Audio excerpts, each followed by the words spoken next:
এই শিব মন্দিরের অনেক অলৌকিক ঘটনা আছে। এই মন্দির কিন্তু একটা বিরাট জাগ্রত ব্যাপার আছে। এখানে কৃষ্ণনগরে প্রচুর কোণা কোণা থেকে মানুষ এই মন্দিরে আসে, পুজো দেয় নীল পুজোর সময়।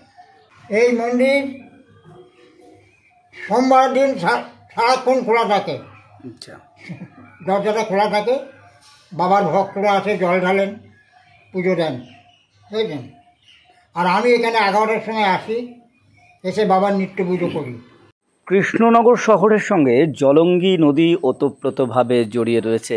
আর জলঙ্গি নদীর পাশে জলঙ্গীশ্বর শিব মন্দির, ইনিই হলেন জলঙ্গীশ্বর শিব।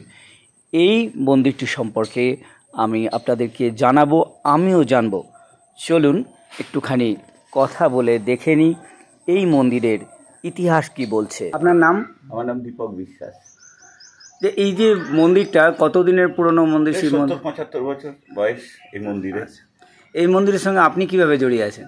আমার জড়িয়ে থাকা মানে কি, শৈশব থেকে এই দালানে বসে আমরা খেলা করেছি, এখানে নাচ গান করেছি, হই হুল্লোড় করেছি, ফুটবল খেলা হতো, আমরা এখানে বসে বসে এই মন্দিরের প্রাঙ্গণে বসে দেখতাম।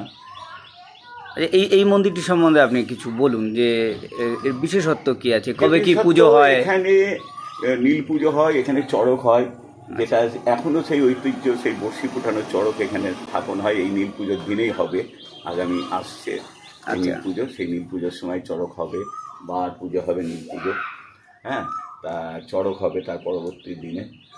এইভাবেই আমাদের মন্দির আমরা ছোটোবেলা থেকে দেখে এসেছি। পাড়ার সকলে রক্ষণাবেক্ষণ করেন। এখানে এখন উনি পুরোহিত আছেন, হ্যাঁ, উনি যথাসাধ্য চেষ্টা করে, কোনো বিনা পারিশ্রমিকেই উনি এটা তত্ত্বাবধান করেন। এর আগে অনেক পুরোহিত এসছেন, তাদের খুব ভালো হয়েছে। আমরা দীর্ঘদিন দেখেছি যে এই মন্দির কিন্তু একটা বিরাট জাগ্রত ব্যাপার আছে।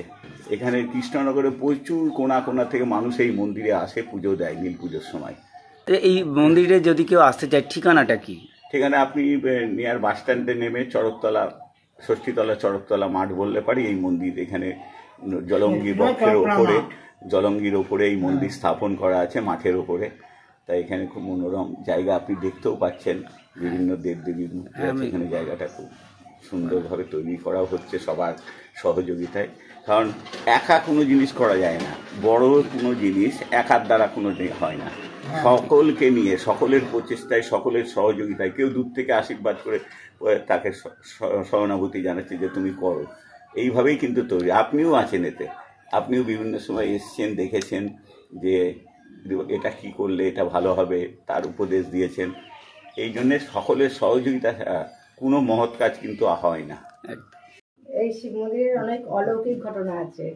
যেমন একদিন একটা ছেলে ডুবে গিয়েছিল এখানে, সে কেউ নিতে পারছিল না, তুলতে পারছিল না। তারপরে ওর মা এসে এখানে ধর্ণা দিয়ে পড়ে ওই ঘাট থেকে উঠলো ছেলেটা, এই একটা ঘটনা।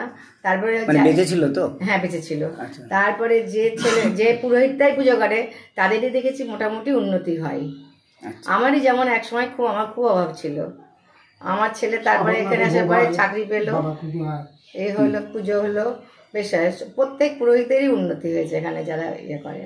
এতক্ষণ আপনারা দেখলেন এবং শুনলেন জলঙ্গীশ্বর মন্দিরের কথা, জলঙ্গীশ্বর শিবের কথা। কেমন লাগলো আপনাদের ভিডিওটি অবশ্যই কমেন্ট করে জানাবেন। ভালো লাগলে লাইক ও শেয়ার করবেন, শুভেচ্ছা নেবেন।